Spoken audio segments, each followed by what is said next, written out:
બોલો શ્રી સચ્ચિદાનંદ સદગુરુ સાઈનાથ મહારાજ કી જય. બોલો શ્રી આદ્ય શક્તિ અંબે માત કી જય. બોલો ભવાની માત કી જય.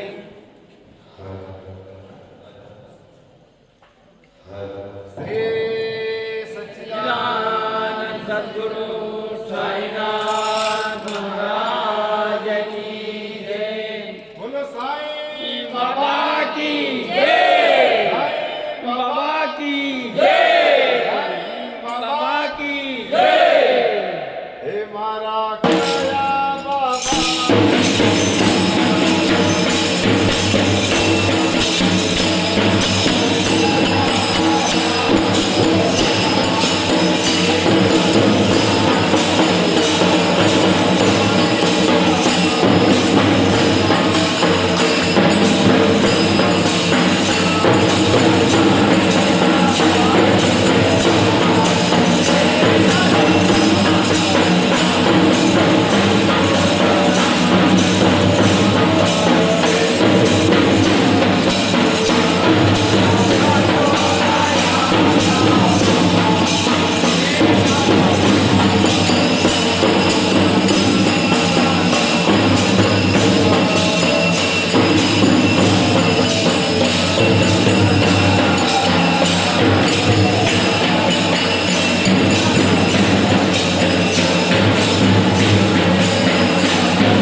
બધા ભક્તો એમ તો આખી રાત ચાલીને આવ્યા એટલે થાકેલા છે, પણ એમ કહેવાય કે કંઈક મેળવવું હોય તો માણસે કંઈક ને કંઈક પ્રયાસ તો કરવો જ પડે. અને જે જાગે એ જ કંઈક પામી શકે. તો બાબાને પ્રાર્થના કરીશ કે ધન દોલત તો એ તો ભગવાનના ચરણની દાસી છે, પણ કંઈક ને કંઈક પરમ તત્વની પ્રાપ્તિ થાય, જે સદાને માટે આનંદ આપનારી, આ લોકમાં તો કલ્યાણ કરનારું પણ પરલોકમાં પણ કલ્યાણ કરનારું એવું બાબાનું પરમ તત્વ કે જેમના ચરિત્રમાં ખૂબ સરસ રીતે બાબાના શબ્દો, અનમોલ શબ્દો કે માનવ જીવન સાર્થક કરવા માટેનું આ ઉત્તમ સાધન છે કે જેની પ્રાપ્તિ આપણને થઈ. અને આવી દિવ્ય વસ્તુ આજે અમારા છોકરાઓ 4 વાગે અહીંયા ચૂલા સળગાવતા હતા. વાતાવરણ દિવ્ય જોઈએ એટલો આનંદ થયો કે કેટલી બધાની અંદર દિવ્યતા અને પવિત્રતા છે. તો એ પવિત્રતાને બધાની અંદર ભક્તોની અંદર છે તો વંદન કરીએ. અને બધા પ્રભાતિયા પૂરા થાય એટલે પછી ચા નાસ્તો કરીને કાંઠે તમને બધાને મોકલા દેવું છે, બધા કામ બતાવવા છે. પણ વિનંતી કરીશ ગુરુજીને કે આવો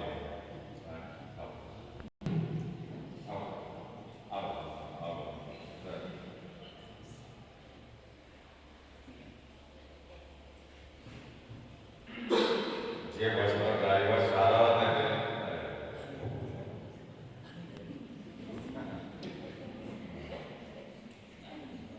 તમે બધાના ગુરુજી છે. બોલો ગણપતિ ગયા.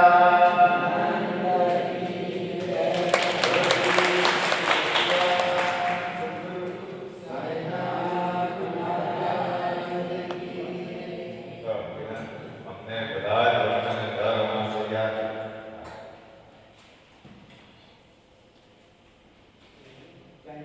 બધા જ ભક્તોને મહાપ્રસાદ કરવાનો ભગવાનને પ્રાર્થના કરીએ કે ભગવાને આના પર ખૂબ વાર આપેલો એટલે એ બધા ભક્તોને ઘણા પાસે એ બધા ભક્તોના જન્મમાં વંદન. વિશેષમાં એમ તો સ્વાગત તો બધા જ ભક્તોનું કરવા જોઈએ. મારા લાલુભાઈ છે, બધા વડીલો છે, બધાનો ખૂબ ખૂબ સ્વાગત છે. આરતીનો સમય બરોબર થઈ ગયો છે એટલે પ્રભાતની આપણા આવી બધાને ચા પાણી કરાવીને તો એક વાર